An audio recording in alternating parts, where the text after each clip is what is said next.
Parlons à présent de la pisciculture. Elle constitue d'ailleurs une attraction pour les producteurs à Bagré à travers plusieurs techniques développées. De ces techniques, on retient la pisciculture en cage flottante. 3 mois seulement après le démarrage de la production, les producteurs fondent de grands espoirs dans l'attente de l'autosuffisance alimentaire. Salifou Belem et Moumouni Ouaga pour le constat. Loin des berges, dans les eaux du barrage de Bagré, ces îlots artificiels conçus appelés cages flottantes, destinés à la production de poissons.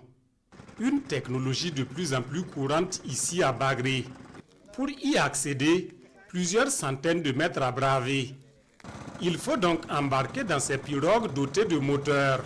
Quelques minutes après, les commandants de bord des 3 pirogues débarquent leur équipage sur la plateforme.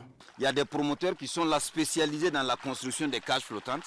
C'est eux qui viennent nous soumettre leurs offres. C'est autour de 1 million, 1 million 200, 1 million 300 chaque cage.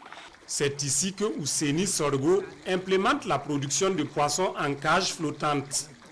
À son actif, 8 cages qu'il compte empoisonner progressivement. Le lancement a été fait le 20 juillet par le ministre de l'Agriculture. Et aujourd'hui, nous sommes au-delà de 3 mois. Et pour le moment, je pense que tout va bien. Et ici, nous avons un certain nombre de promoteurs qui se sont engagés sous l'appel, en tout cas, des premiers responsables du département. Et ils sont organisés avec un président qui coordonne un peu les activités, avec l'appui également des acteurs du ministère. Il y a eu la parcellisation sur le barrage, l'installation de cages flottantes, l'empoisonnement. Et actuellement, nous sommes à la phase de grossissement. Ici, c'est le tilapia du Nil, communément appelé carpe, qui est produit. Une espèce, au dire du promoteur, s'adapte mieux à ces eaux.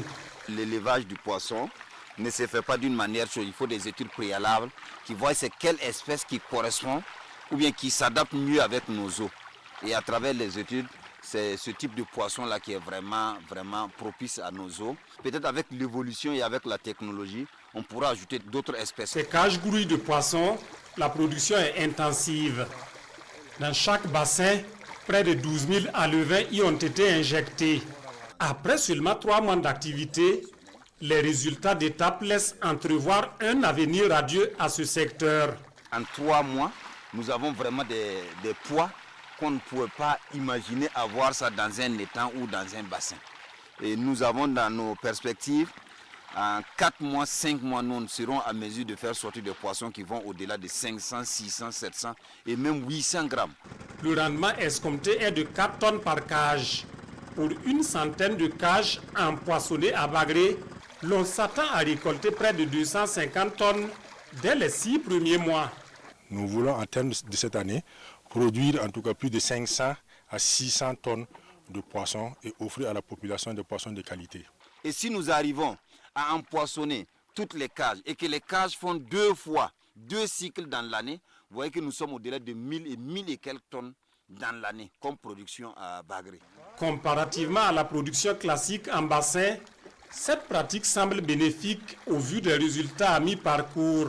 Moi qui suis en train de vous parler, je suis un ancien pisciculteur dans la méthode classique. Donc là-bas, le changement d'eau, il n'y a pas la densité, c'est pas pareil. Il faut peut-être des forages et tout, la main-d'œuvre est encore plus élevée là-bas. Et ici, tout se fait de manière naturelle. Elle vient en tout cas en complément à ce qui est déjà fait en bassin, mais elle est d'une technologie meilleure parce qu'en termes de production, en termes de rapidité de croissance, elle est encore 4 à 5 fois meilleure qu'en bassin. Et les coûts de production sont assez réduits parce que nous n'avons pas besoin d'appareils d'oxygénation, nous n'avons pas besoin de changement d'eau ici, c'est produit de façon naturelle sur les barrages.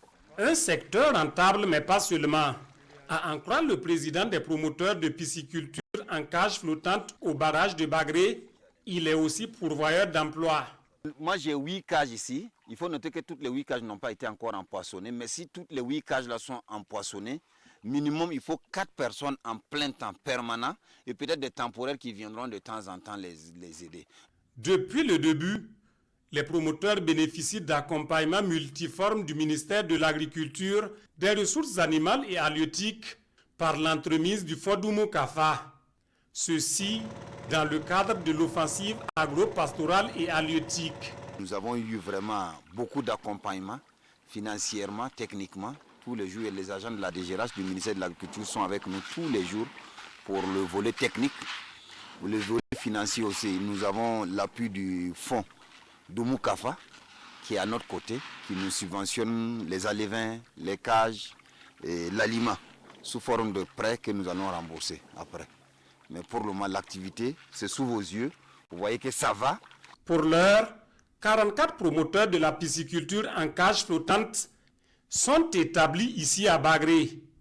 Et ces acteurs ont bon espoir de pouvoir contribuer efficacement à l'autosuffisance alimentaire par le biais de cette innovation.